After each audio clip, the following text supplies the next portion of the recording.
Hello বন্ধুরা, তোমরা সবাই কেমন আছো? তো দেখো, আমি আবারও চলে এসেছি প্রতিদিনের মতো আজকে আর একটা নতুন ভিডিও নিয়ে। তো দেখো, আজকে তো শনিবার, সপ্তাহে একটাই শনিবার আসে, নিরামিষ খাওয়ার দিন এটা। আর এই দিনে একটু চাটনি, বড়া, অনেক রকমের ভাজাভুজো হলেই ভাতটা ভালো খাওয়া যায়। তো চলো, আমি আজকে কী কী রান্না করব তোমাদের দেখাই। আলু ভাজা করেছি, আর হচ্ছে কুমড়ো দিয়ে উচ্ছে দিয়ে ভাজা, আর এই যে মটর ডাল ভিজিয়েছি, এটা দিয়ে বড়া করব। তারপরে পালং শাক বেগুন আলু দিয়ে রান্না করব, টমেটোর চাটনি করব, আর ভেন্ডি সর্ষে, সোয়াবিন, আজকে এইসবই রান্না হবে। তো দেখো, এই উচ্ছে দিয়ে কুমড়ো দিয়ে ভাজাটা খেতে কিন্তু খুব সুন্দর হয়েছিল। আর এই যে সর্ষে দিয়ে ভেন্ডিটা চচ্চড়ি করেছি।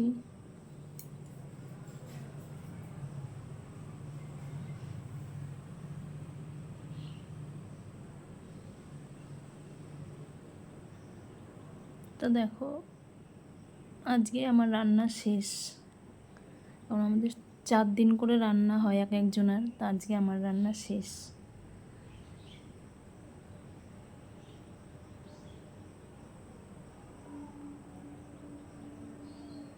তো দেখো, আমার ভেন্ডি শস্যটা হয়ে গেছে, আর এই যে ঝিঙে দিয়ে মুগের ডাল করছি।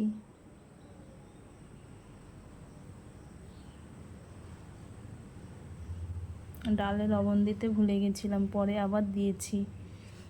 আর এই যে বেগুন দিয়ে আর আলু দিয়ে পালং শাক।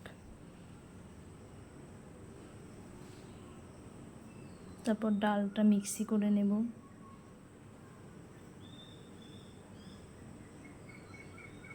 আর আমার শ্বশুর এই ডালের বড়াটা খেতে খুব ভালোবাসে। দেখো, আমি 4টে কাঁচা লঙ্কা দিয়ে দিয়েছি, আর কটুকরো আদা দিয়ে দেবো ডালের মধ্যেই, দিয়ে মিক্সি করে নেব। আর এদিকে আমার পালং শাকটাও হচ্ছে, কারণ তাড়াতাড়ি রান্না করছি, কারণ শ্বশুর আবার খাবে।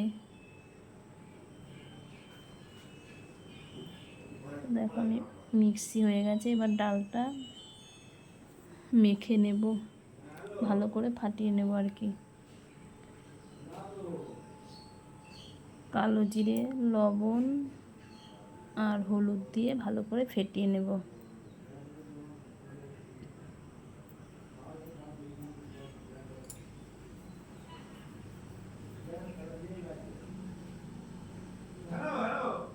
রান্না কিন্তু অনেক কিছুই করেছি আজকে।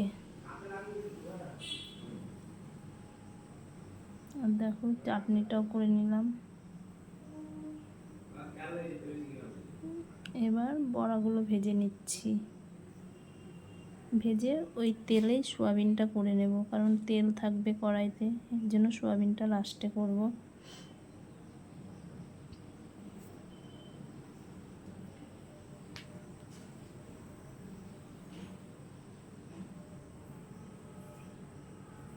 তো দেখো, আমার বড়াগুলোও ভাজা হয়ে গেছে,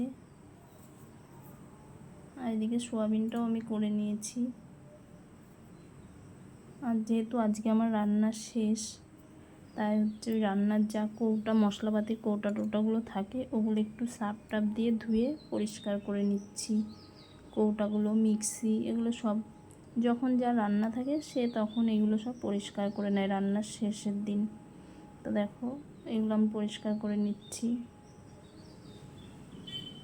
তা আজকের ব্লগটা তোমাদের কেমন লাগলো তোমরা অবশ্যই জানিও, আর ভালো লাগলে লাইক কমেন্ট করে দিও।